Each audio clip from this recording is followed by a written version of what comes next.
Are you a podcaster? Maybe you've got that big idea and you're looking for a network to join.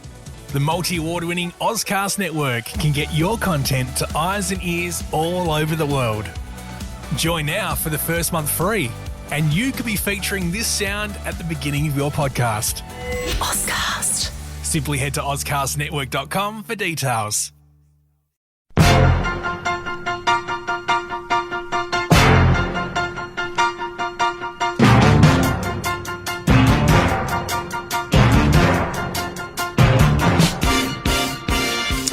How are you, Peter Clayton? I'm very well, thanks, Jeremy. How are you? I'm very, very well, too. I'm Jeremy Cordeaux. Peter Clayton's behind the camera.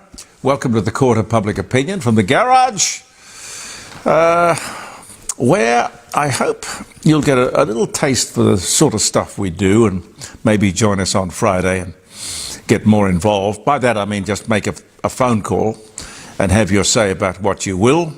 Put in your 10 cents worth or your 2 cents worth. The programs are brought to you with the very best wishes of a couple of wonderful sponsors. See, in the world of, the real world, I mean, you can't do very much without sponsors, really good ones. And I'm blessed. I have the Rising Sun Inn, which is on Bridge Street at Kensington. So, built in 1845, lots of atmosphere. It's an inn, a pub with a beautiful bar, fantastic wine cellar, and a great menu. Great staff, make you feel very welcome and look after every one of your needs. All you got to do is to just say, well, next time I'm in town, I don't know where you're watching this, of course it could be absolutely anywhere. But if you're in town or coming to town, just make a visit to the Rising Sun Inn. That's the pub that has won the award for the best pub in South Australia. And you can see that certificate hanging up there in the bar. And my other fantastic sponsor is Elder Fine Art. This is one of the great art galleries, not just of Australia, but the world. Now, I know there are a few others that are perhaps globally more famous, but this man is quite remarkable. He sells to the world. He's always looking for notable Australian and international art, which he can offer to the world. So if you've got something on your wall and you aren't quite sure of its heritage or origin, and you say to yourself, well, I like it, but I wonder how much it's worth. Well, it's pretty easy. You can ring. I can get the number for you. Might have to grab my glasses. But you can ring Jim Elder or Helen and say, I'd like to take advantage of that offer that Jeremy Cordeaux makes us in the Court of Public Opinion, that we can have a free appraisal. And you can. The telephone number is 8267 2869. 8267 2869. Jim or Helen Elder, if you're looking to sell, of course, if you're looking to buy, it's wonderful. But for the purposes of this message, if you're looking to sell and discover, the value of art that you may have just hanging on the wall, then you might say, oh, well, I'm going to hang it more prominently now that I know what it's worth. Or, on the other hand, if you just happen to just like it, doesn't matter how much it's worth, but if it is worth a lot of money, and art can be worth a lot of money, it's best you know about it. Are you a podcaster? Maybe you've got that big idea and you're looking for a network to join. The multi-award-winning Ozcast network can get your content to eyes and ears all over the world. Join now for the first month free, and you could be featuring this sound at the beginning of your podcast. Ozcast. Simply head to ozcastnetwork.com for details. 12 months ago, yesterday, was the anniversary of the voice referendum. I can't really remember getting so kind of wound up about anything for a long time. I had a vote no sign stuck up on my fence. I don't know if it did any good or did any harm. All I know is that it was a bad idea.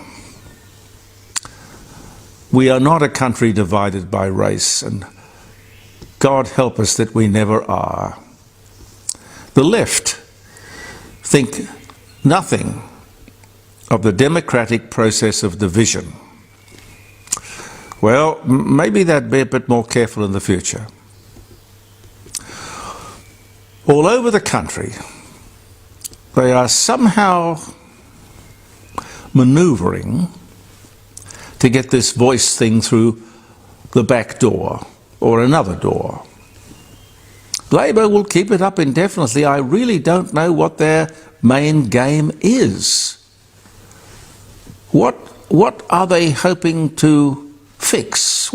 It's a bit like climate change in Australia, with 1.3% of global emissions being caused by Australians. I mean, what is the problem we are trying to fix?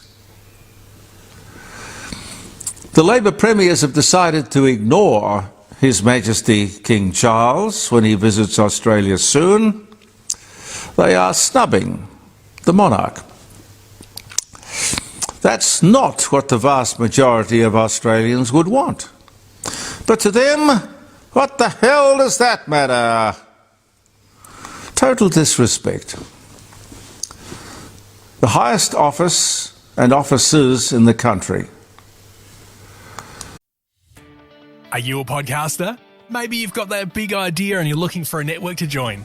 The multi-award-winning Ozcast network can get your content to eyes and ears all over the world. Join now for the first month free, and you could be featuring this sound at the beginning of your podcast. Ozcast. Simply head to ozcastnetwork.com for details. Would have known for ages the dates of the visit. I'm going to try and get Professor David Flint from the Monarchist League on the show on Friday, around the dining room table. Jeremy Cordeaux, 9 to 12, live streaming. Yes, I'm sure he'll have an opinion. See what he makes of it. But, I talked to you, as I did a moment ago, about the Rising Sun being built back in 1845. Sydney, where they were building stuff. Oh, beautiful buildings in the 1780s and the 1790s. Aboriginals had been there for 60,000 years, they tell us. 60,000 years. Nothing. Now that may be a good thing. I'm not making a value judgment. Wouldn't be my choice to live in the dust. They built nothing. Is that what these people want Australia to go back to? I don't think anyone's ever asked them. Let's say we hand back that small part of Australia that they don't already own. It's getting on for 3/4 of the country, 75% of the country. How would that work? Has anyone ever asked them? The Brits brought what I would call, maybe not everybody, but what I would call civilization, opportunity, commerce.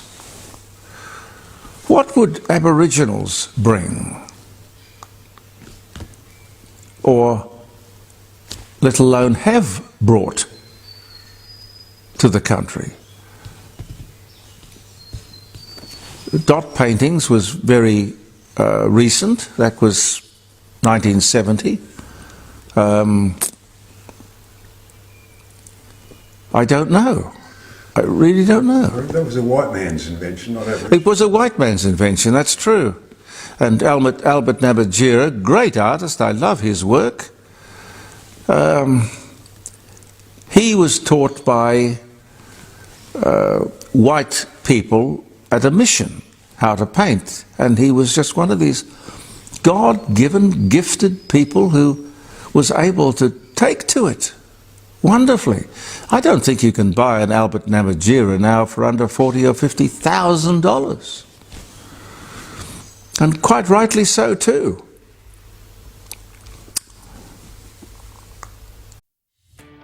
Are you a podcaster? Maybe you've got that big idea and you're looking for a network to join. The multi-award-winning Ozcast network can get your content to eyes and ears all over the world. Join now for the first month free, and you could be featuring this sound at the beginning of your podcast. Ozcast.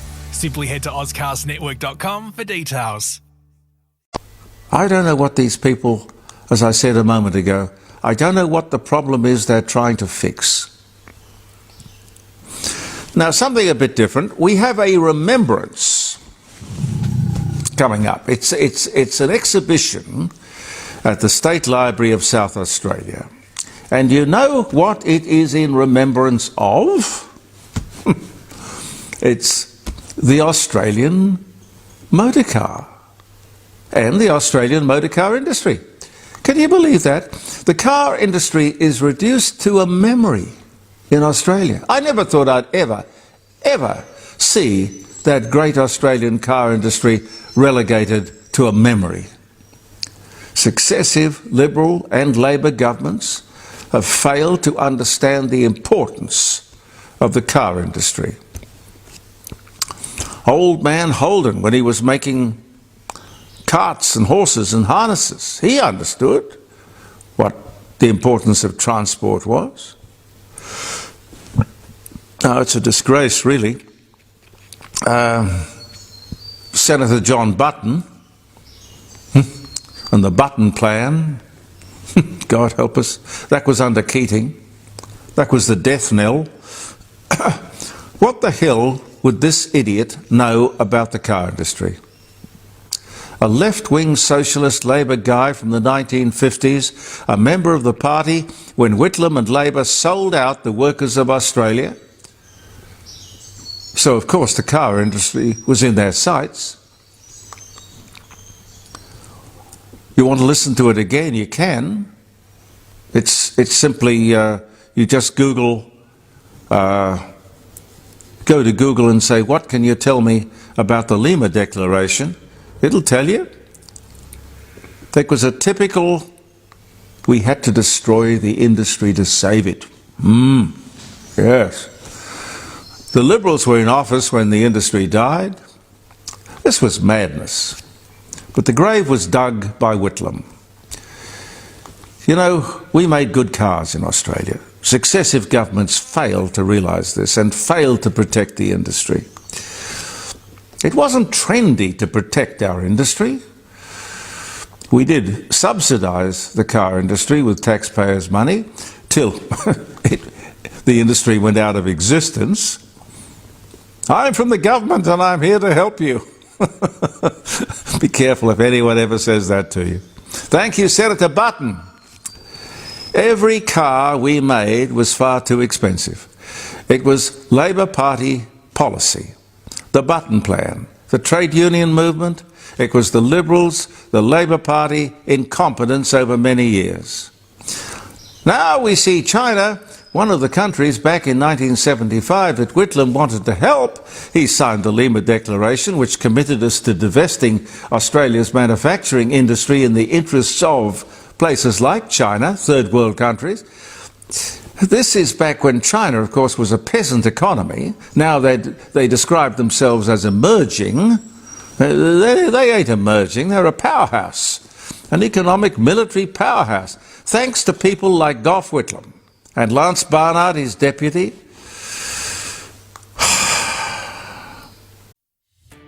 Are you a podcaster?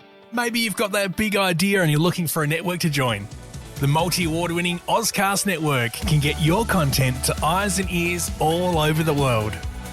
Join now for the first month free, and you could be featuring this sound at the beginning of your podcast. Ozcast. Simply head to ozcastnetwork.com for details. The Europeans are not so stupid. I see they've decided to impose a tariff of 45% on Chinese cars to protect the European car industry. America, a 100% car tariff to protect the American car industry. Absolutely right. But too many of those cars that are made in America, well, they're not made in America. Too many of those American cars are made, in fact, in China. I don't think Biden noticed that. Anyway, I think Trump is right. Everyone should look after himself. If there's a horse racing at Randwick called self-interest, you can put the farm on it, because it will win. Unless, of course, you're in Australia, in which case you'll hand over everything that is of any value to anyone in the world. Part of the great socialist ideal, the big, what do they call it, Pete? The big reset, is it? Yes. The big reset. That we keep electing these people is absolutely amazing. I don't know what the penalty for treason is these days, but if sacking hundreds of thousands of workers and losing our industrial base at the whim of a socialist prime minister, with the help of the trade union movement, if that isn't regarded as treason, I don't know what is. Look it up, Google it. What can you tell me about the Lima Declaration? And in brief, if you don't want to do it, it says in 1975, from memory, I've listened to it dozens of times. In 1975, the Whitlam government signed the United Nations, oh, you'd know that'd be in there, the United Nations Lima Declaration, through which the then Labor government, the then Labor Australian government, sold out, their words, the words on Google, sold out Australian industries and workers by specifically agreeing to transfer manufacturing to third world countries, supposedly to help them develop. And the same crowd now have the Australian Made Future campaign. Have you heard about this? Whoa! The Australian Made Future. Now, they either think we're stupid or we have an incredibly short memory. They cancel millions of Australian jobs in manufacturing, countless thousands of local businesses, and have the hide to pretend they are for the worker. 50 years ago, a Japanese car was code for cheap and nasty. Pete, do you remember when Mazda was the name of a light bulb? Yes. Mazda was a light bulb. Toyota persevered and has won a considerable slice of the Australian and global market. They outperformed expectations and have got pretty much, well, they've got the day won. The Japs lost the war and they won the peace. Like the Germans. No unions, just focus and purpose and national interest and determination. Why did we let this rubbish happen to us? Unions are supposed to help and support the worker. Whitlam and Labor sold out the Australian worker. How many times do I have to tell you? So when Anthony Albanese talks about the future made in Australia, where we manufacture ourselves into new prosperity. What was wrong with the old prosperity, Prime Minister? What? I don't get it. And we don't have a journalist in the pack old enough to actually stand up there and ask you the question. You must know this is a fraud. Doesn't he know? Care? Remember the Lima Declaration? Or the modern version, which of course is the Trans-Pacific Partnership. Whoa! Very similar if you look at that. It says exactly the same thing as the traitorous Lima Declaration. You know, all these South Pacific countries, they are really in desperate need of industry. We will just hand over our... That's what the Trans-Pacific Partnership is about. Please, look. The journalists, their job is to do exactly this. Their job is to question, analyse, cross-examine. But they don't have the smarts. They're not old enough to understand or know. I dropped my glasses. We got to go? I got to do some birthdays. Where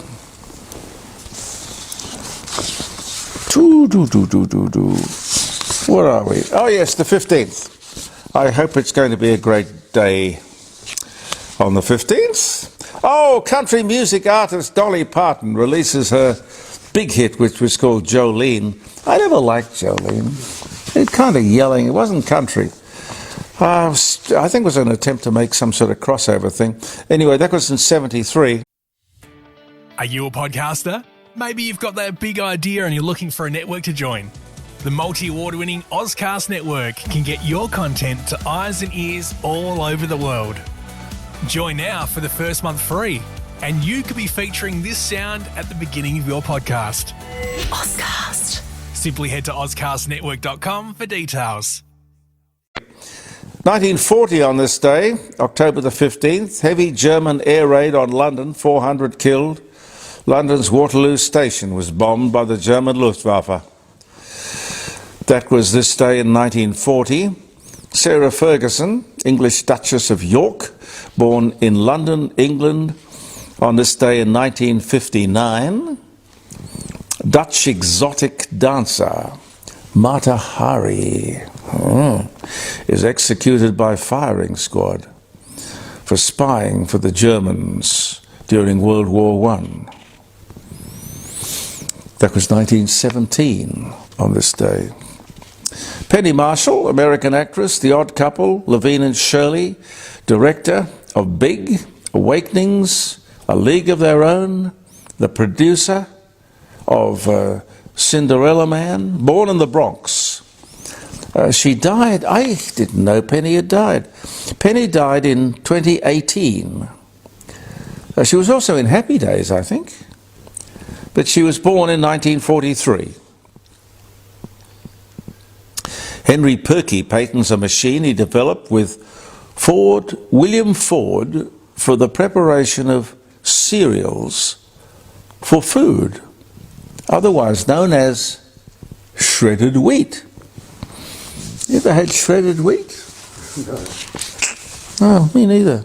Shredded wheat. That was 1895. King Henry VIII of England orders bowling lanes at Whitehall. Okay. 1520.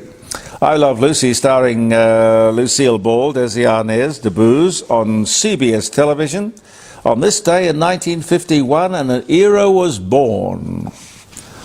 Wow. Napoleon Bonaparte arrives on the island of St. Helena to begin his exile on this day in 1815. First plane to land safely on water was a Pan Am Flight 6 from San Francisco to Honolulu. All 24 passengers and crew survive. Now that's not a seaplane, you understand. That must be a plane that just took the line of least resistance and decided that the best option was to wheels up and belly down on the water. On this day in 1956. Can't tell you what sort of plane it was. Cole Porter, American composer and lyricist, anything goes, night and day. I got you under my skin. He dies of kidney disease at just 73. The year was 1964, and this was the day. Krista Berg, British-Irish pop and art rock singer, Lady in Red, born Argentina, 1949. The Great Dictator, it's a wonderful movie. 1940 was the year. Charlie Chaplin, a satirical, social, political commentary. The Great Dictator. He looked more like Hitler than Hitler, you know. 1940 was the year. Although maybe back in, I don't know, maybe back in that time the funny little moustache in the front of the nose was fashionable. And lots of people had them. I don't know. It's weird. Nelson Mandela and the South African president, F.W. de Klerk, awarded the Nobel Peace Prize. One of Caroline's favourites, P.G. Wodehouse, British-American writer, Bertie Wooster novels, born 1881. And he died, when did he die? Golly, 1975. That's a long life.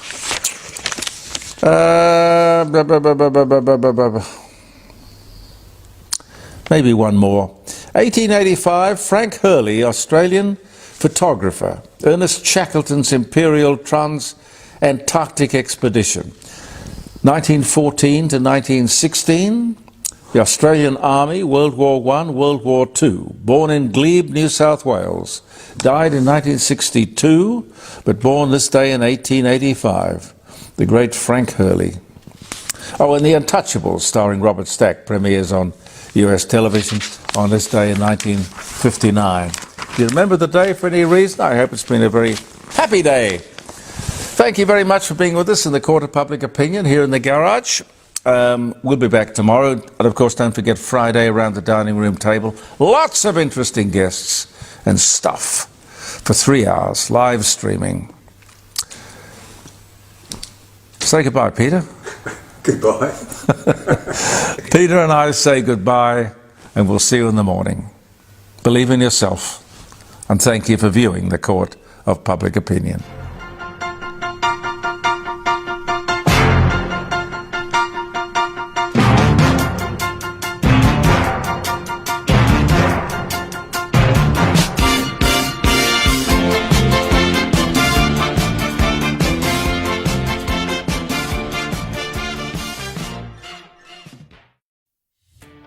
Are you a podcaster? Maybe you've got that big idea and you're looking for a network to join.